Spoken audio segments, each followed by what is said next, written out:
नमस्कार दोस्तों, स्वागत है आपका हमारे इस यूट्यूब चैनल पर। इस यूट्यूब चैनल पर हम आपको जीके जीके से रिलेटेड, भूगोल से रिलेटेड वर्ग 1 की तैयारी करवाएंगे। तो आप हमारे इस चैनल पर बने रहिए और नए हैं तो वीडियो को लाइक कीजिए, शेयर कीजिए, सब्सक्राइब कर लीजिए। तो चलिए शुरू करते हैं। आज हम इस वीडियो में भारत के द्वीप, जिसमें मुख्यतः दक्षिण भारत की बात होगी, नदियों की लंबाई, पर्वत चोटियाँ, तटीय इलाके, प्रमुख पठार और पहाड़ियों के बारे में चर्चा करेंगे। ठीक है, तो आइए स्टार्ट करते हैं। सबसे पहले हम गुजरात से शुरुआत करते हैं। ये गुजरात में है, यहाँ से अरावली पर्वत चालू होता है। तो ये अरावली पर्वत गुजरात के पालनपुर से लेकर राजस्थान होता हुआ दिल्ली तक चला गया है। इसकी लंबाई 800 किलोमीटर है। कितनी? 800 किलोमीटर। और इसकी सर्वोच्च चोटी गुरु शिखर माउंट आबू राजस्थान में है। और इस पर एक जैन लोगों का प्रसिद्ध दिलवाड़ा मंदिर भी है। उसके बाद आता है मालवा का पठार। इसके ठीक दक्षिण में आता है मालवा का पठार। मालवा का पठार ये यहाँ से लेकर धार, राजस्थान, धार, उज्जैन, इंदौर से ऊपर ये रतलाम, नीमच, मंदसौर होता हुआ ये कुछ राजस्थान का बांसवाड़ा क्षेत्र और ये भी इधर भी फैला हुआ है। इसके बाद आती है अपनी विंध्याचल पर्वत श्रृंखला। विंध्याचल पर्वत में 3 प्रमुख पर्वत श्रेणियां हैं। पहली है विंध्य, दूसरी है भांडेर, तीसरी है कैमूर। कैमूर श्रेणी बहुत लंबी यहाँ तक फैली हुई है। ये पूर्वी मध्य प्रदेश तक फैली हुई है। उसके बाद आती है अपनी सतपुड़ा पर्वत श्रेणी। सतपुड़ा पर्वत श्रेणी में 3 श्रेणियां हैं, राजपीपला, महादेव और मैकाल श्रेणी। राजपीपला सबसे पश्चिमी है। उसके बाद मध्यम है महादेव में ही धूपगढ़, जो कि इस सतपुड़ा की सबसे ऊंची चोटी है, धूपगढ़ ये यहाँ पे स्थित है। उसके बाद मैकाल श्रेणी। ये मैकाल श्रेणी यहाँ से लेकर यह अमरकंटक, पूर्वी मध्य प्रदेश तक और ये छत्तीसगढ़ की बॉर्डर तक फैली हुई है। उसके बाद आ जाता है अपना ये पूरा दक्षिण भारत का पठार, प्रायद्वीपीय भारत का पठार या दक्कन का पठार, इसको एक को ही बोलते हैं। ठीक है, अब प्रायद्वीपीय भारत के पठार में यहाँ आता अपना छोटा नागपुर का पठार, यहाँ आता अपना दंडकाराय का पठार, दंडकाराय के पठार के बीच में ही आता अपना बस्तर का पठार। इधर कर्नाटक का पठार आ जाएगा अपना, इधर तेलंगाना का पठार आ जाएगा और इधर ये शिलांग का पठार आ जाएगा। ये प्रमुख रूप से भारत के पठार हैं। उसके बाद आते हैं अपन पर्वत चोटियों पर। तो ये है मांडव पर्वत चोटी, ये गिर पर्वत चोटी, ये बोरदा पर्वत चोटी। ये गुजरात में फैली हुई है। ये जो पर्वत चोटियाँ है, ये जो पश्चिमी घाट आपको दिख रहा है, जिसकी लंबाई 1600 किलोमीटर है। कितनी है? 1600 किलोमीटर।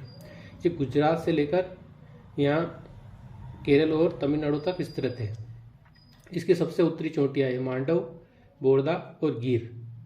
गिर के शेर भी बहुत प्रसिद्ध है, आपको मालूम होगा ही सही। और उसके बाद इसकी दूसरी चोटी है इसकी महाराष्ट्र में कालसूबाई चोटी और महाबलेश्वर चोटी। इसके बीच में ही आ जाती है यहाँ महाराष्ट्र में अजंता चोटी, गविल घाट की चोटी, हरिश्चंद्र की पहाड़ियाँ, बालाघाट की पहाड़ियाँ। और इधर यहाँ आ जाती है अपनी पश्चिमी घाट से थोड़ी सी इधर कुद्रेमुख की पहाड़ी, ब्रह्मगिरी की पहाड़ी और ये नीलगिरी पर्वत। अब ये यहाँ पर ख़त्म हो जाता है पश्चिमी घाट। इसके नीचे आ जाती है अन्नामलाई की पहाड़ी, कार्डामम की पहाड़ी और नागरकोइल की पहाड़ी। अब देखने वाली बात है कि जो नीलगिरी पर्वत है, इस पर ये चोटी है डोडा बेटा। ये दक्षिण भारत की दूसरी सबसे बड़ी चोटी है। तो सबसे बड़ी चोटी कौन सी है? अन्नामलाई पहाड़ी पे अन्नामुदई की चोटी। और जो कार्डामम पहाड़ी है उसको इलायची की पहाड़ी भी बोलते हैं। जो नागरकोइल की पहाड़ी है, ये सबसे दक्षिणतम चोटी है या दक्षिणतम पहाड़ी है भारत की। इससे नीचे कोई पहाड़ी नहीं है। ठीक है, उसके बाद आता था अपना राजमहल की पहाड़ियाँ जो कि झारखंड में स्थित है। और जो छोटा नागपुर का पठार इससे लगभग उत्तर में स्थित है। अब यहाँ पे आ जाते हैं अपन, ये जो पहाड़ियाँ है मेघालय की पहाड़ियाँ, ये और राजमहल की पहाड़ियाँ एक ही है। ये एक ही समय में बनी हुई थी, बीच का भाग जो है ये धंस गया था, इसलिए यहाँ पर खाड़ी नुमा जगह बन गई। और जब ब्रह्मपुत्र और गंगा नदी का जो गाद है वो यहाँ पर भर गया तो ये उपजाऊ मैदान बन गया। उसके पहले ये एक ही स्थलाकृति थी। अब राजमहल की पहाड़ियाँ के जो इसका विखंडन किया गया है गारो की पहाड़ियाँ के रूप में, खासी की पहाड़ी के रूप में और जयंती की पहाड़ी के रूप में। जो गारो की जो पहाड़ियाँ है उसकी जो चोटी है नोक रहेगा वो ये जो पूरा पर्वतीय क्षेत्र इसकी सबसे ऊंची चोटी है। खासी पर ही मौसिनराम क्षेत्र स्थित है। मौसिनराम आपको पता होगा कि जहाँ पे दुनिया की सबसे ज़्यादा वर्षा होती है, लगभग 1200 सेंटीमीटर। और औसत वर्षा कितनी भारत की 97 सेंटीमीटर। यहाँ अकेले ही 1200 सेंटीमीटर वर्षा होती है। उसके बाद ये जयंती की पहाड़ियाँ, या असम में आ जाते हैं तो ये मिक्की की पहाड़ियाँ और ये रिंगमा की पहाड़ियाँ। ठीक है मित्रों, उसके बाद आता है ये पूर्वी घाट। अपना पूर्वी घाट पर जिसको कि पूर्वी घाट को महेंद्रगिरी भी बोलते हैं। महेंद्रगिरी पुणे उड़ीसा में स्थित एक जगह है। इस पहाड़ की एक चोटी है महेंद्रगिरी, लेकिन इस पर्वत को महेंद्रगिरी पर्वत भी बोलते हैं। ये तो हो गया अपने पहाड़ी। अब अपन आ जाते हैं नदी पर। तो नदी पे अपन शुरुआत करते हैं सबसे पहले यहाँ से। तो अपन आ जाते हैं यहाँ पे मालवा में अपन सबसे पहले शुरुआत करते हैं चंबल नदी। चंबल नदी जो कि इंदौर के पास, मऊ के पास से निकलती है जानापाव की पहाड़ियों से। ये उज्जैन और मंदसौर होती हुई ये राजस्थान, उसके बाद मध्य प्रदेश की बॉर्डर पर होकर उत्तर प्रदेश में चली जाती है। ये मध्य प्रदेश की सहायक नदी है बनास नदी, जो ये पर्वत है अरावली पर्वत, इसको पार करके इसमें मिलती है। इधर से मिलती है इसकी काली सिंध नदी जो इंदौर के आसपास से निकलती है। ठीक है, इसकी लंबाई है चंबल नदी की 1024 किलोमीटर। उसके बाद आ जाता है अपन बेतवा नदी पे। बेतवा नदी भोपाल से निकलती है और ये यमुना नदी में मिल जाती है, और ये चंबल नदी भी यमुना नदी में मिल जाती है। ये के नदी यहाँ से निकलती है और ये भी यमुना नदी में मिल जाती है। ये यमुना नदी है जो अपन आगे दूसरे वीडियो में पढ़ेंगे। ये यमुनोत्री ग्लेशियर से निकलती है और पटना के लगभग जाके गंगा नदी में मिल जाती है। उसके बाद आते हैं अपन अमरकंटक पे। अमरकंटक 3 नदियों के उद्गम क्षेत्र के रूप में जाना जाता है। पहली है नर्मदा, जिसको कि मध्य प्रदेश की जीवन रेखा भी कहा जाता है। क्यों कहा जाता है? क्योंकि ये मध्य प्रदेश में बहुत बड़े स्तर पर जल विद्युत तथा सिंचाई के रूप में अपना योगदान देती हैं। इसकी लंबाई है 1312 किलोमीटर। कितनी है? ये अमरकंटक पहाड़ी से निकलती हुई विंध्याचल पर्वतमाला और सतपुड़ा पर्वतमाला के बीच से बहती हुई अरब सागर में गिर जाती है। कहाँ गिर जाती है? अरब सागर में। इन दो पर्वतमाला के बीच में जो एक महाखड्ड बना हुआ है, या ये कह लीजिए एक जो खाई बनी हुई उसके बीच से बहती हुई ये यहाँ गिरती है। ये है यहाँ पे ताप्ती नदी। ताप्ती नदी 714 किलोमीटर लंबी है। ये मध्य प्रदेश की मुल्ताई से निकलकर ये भी अरब सागर में गिरती है। अमरकंटक से एक और नदी निकलती है, सोन नदी। सोन नदी किसी भी छोटी नदियों में नहीं मिलती।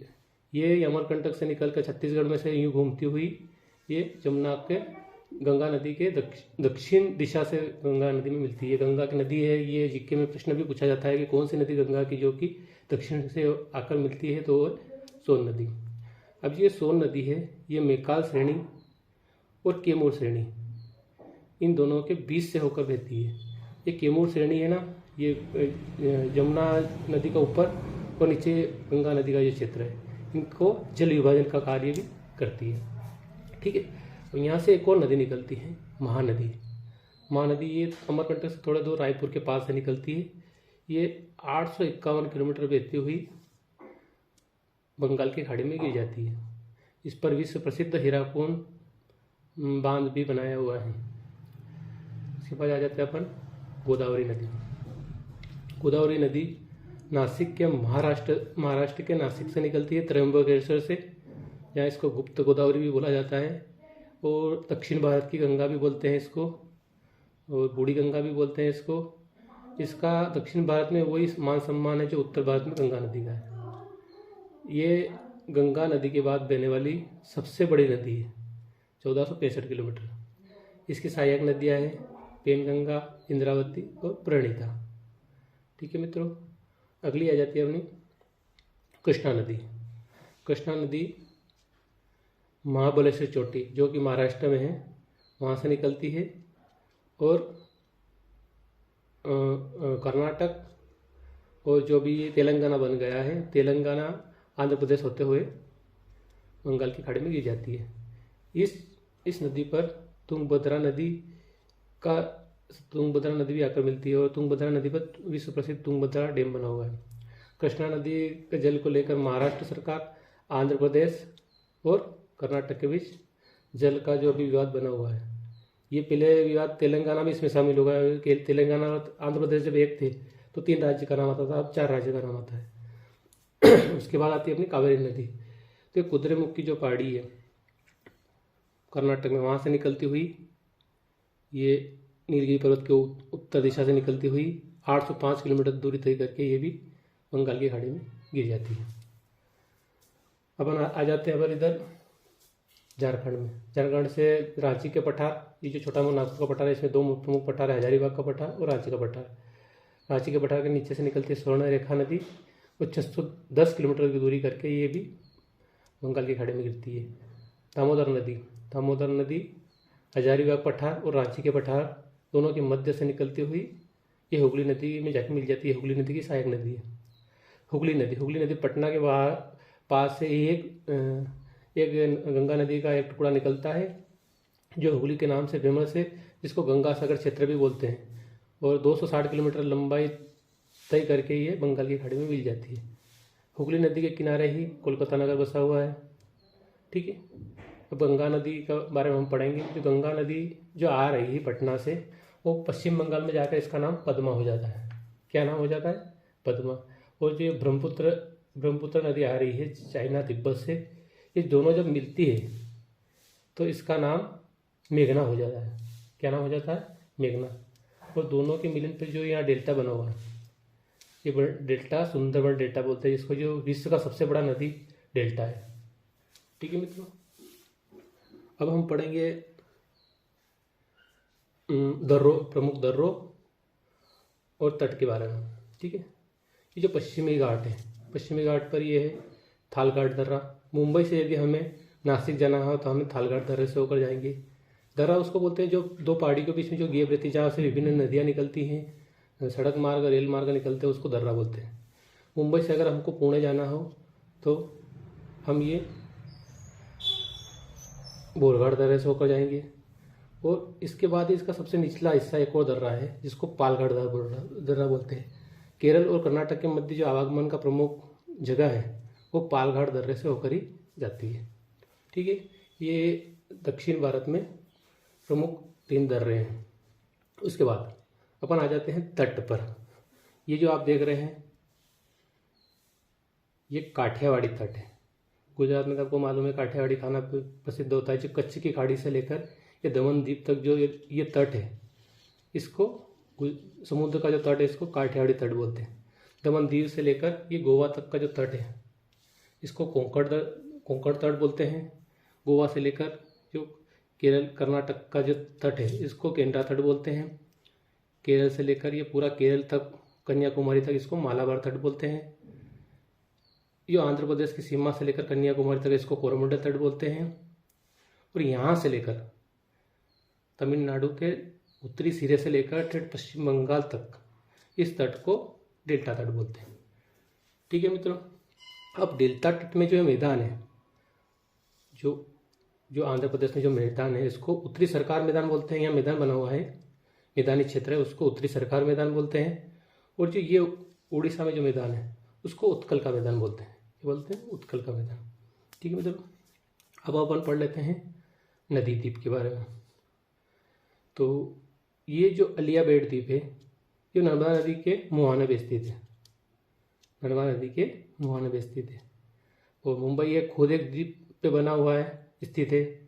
अगर मुंबई का आप नक्शा देखोगे यहाँ से स्पष्ट नहीं दिखाई दे रहा, यूँ करके हो। मतलब एक द्वीप है, वो प्रायद्वीप जैसा लगता है, वो सालसीट नाम है उसका, सालसीट द्वीप पे बना हुआ। उसके बाद इसके जस्ट नीचे यहाँ पर लिखने में नहीं आ रहा था इसलिए मैंने दूर लिख दिया है, एलिफेंटा द्वीप है। ठीक है, उसके बाद ये है अपना एंड्रोथ द्वीप। ये एंड्रोथ द्वीप जो लक्षद्वीप के जितने द्वीप हैं इनमें सबसे बड़ा है एंड्रोथ। उसके बाद एक आता है मिनिकॉय द्वीप जो लक्षद्वीप क्षेत्र के नीचे बना हुआ है, लक्षद्वीप के नीचे ही है। ये मालदीव के सब द्वीप है। ये माले है जो कि मालदीव की राजधानी है। ये पंबन द्वीप तमिलनाडु में है बिल्कुल। यहाँ कन्या, ये जो आप रामेश्वरम देख रहे हैं, ये रामेश्वरम के पास में बना हुआ है पंबन द्वीप। और उसके बाद आता है अपन कोको द्वीप। ये म्यांमार है और म्यांमार के अधीन है ये कोको द्वीप। इसके नीचे ही अंडमान निकोबार द्वीप समूह, अपने नाम सुना ही होगा, भारत के केंद्र शासित प्रदेश। इसमें लगभग 5-7 द्वीप है। ये सबसे पहला मध्य में देखते हैं अपन, दक्षिणी अंडमान बोलते हैं इसको, दक्षिणी अंडमान। इस पर ही राजधानी पोर्ट ब्लेयर स्थित है। ये 3 का एक शेप बनाया हुआ है, उत्तरी द्वीप, मध्य द्वीप और दक्षिणी द्वीप। ये तीनों आपको याद करना है, ठीक है। और दक्षिणी अंडमान पे ही राजधानी पोर्ट ब्लेयर है। उसके बाद लिटिल अंडमान है, उसके बाद कार निकोबार है। और इधर ये भी इसी के द्वीप के हिस्से हैं, नारकोंडम द्वीप और बेरेन द्वीप। इन दोनों का नाम इसलिए लिखा गया है यहाँ, ये तो छोटे छोटे और द्वीप है। ये नारकोंडम द्वीप है, ये जो ज्वालामुखी होते हैं, ज्वालामुखी के प्रकार होते हैं, उनमें एक ज्वालामुखी होता है सुसुप्त, जो कभी बीच में बंद पड़ जाता है और कभी चालू हो जाता है, उद्गार होने लगता है। वो नारकोंडम द्वीप पे स्थित है। एक है विश्व प्रसिद्ध सक्रिय ज्वालामुखी बेरेन द्वीप पर। तो जैसे कि इटली में जो सेसना है और अंडमान द्वीप में बेरेन द्वीप है, ये जो है ना, ये सक्रिय ज्वालामुखी है, ये निरंतर उद्गार करते रहते हैं। उसके बाद आ जाता है अपन भारत के सबसे दक्षिणतम हिस्से में, यह है इंदिरा पॉइंट जो कि 6.4 डिग्री पर फैला हुआ है। ठीक है मित्रों, ये तो हो गया अपने भारत के द्वीप। अपन तट की बात कर लेते हैं। तो ये जो तट है, यह है डेल्टा मैदान या डेल्टा तट। डेल्टा इसलिए बोलते हैं कि इधर से जो नदियाँ बहती हैं वो यहाँ पर अपने मुहानों पर डेल्टाओं का निर्माण करती है। डेल्टा समझते हैं आप, जब नदी मिलती है उसकी बहुत सारी गाद लेकर आती है अपने मुहाने पर, वो गाद वहीं रह जाती है और इस प्रकार की आकृति निर्माण होती है, पंजाकार की आकृति। नदी विभिन्न मार्गों से होकर बहती है और जो ये क्षेत्र बनता है इसको डेल्टा बोलते हैं। और इधर का जो क्षेत्र है ये एस्चुरी का निर्माण करती है, इसको हिंदी में ज्वारनद बोलते हैं। एस्चुरी का मतलब होता है जहाँ पर खारा पानी और मीठा पानी मिलकर मिल जाती है, उस क्षेत्र को एस्चुरी बोलते हैं। इधर कोई ज्वारनद मतलब ये खाड़ी के रूप में बहती है, जो खारा पानी हो, जो मिलाव स्थल होता है, उसको एस्चुरी क्षेत्र बोलते हैं। तो ये थी आज की वीडियो। बताइए मित्रों आपको कैसी लगी। आपको वीडियो अगर पसंद हुई हो तो चैनल को सब्सक्राइब कर लीजिए, और ऐसी और वीडियो देखने के लिए हमारे चैनल को सब्सक्राइब कर लीजिए। और मैं और वीडियो ग्रेड 1 ज्योग्राफी से संबंधित इस पर डालता रहूँगा। धन्यवाद मित्रों, जय हिंद, जय भारत।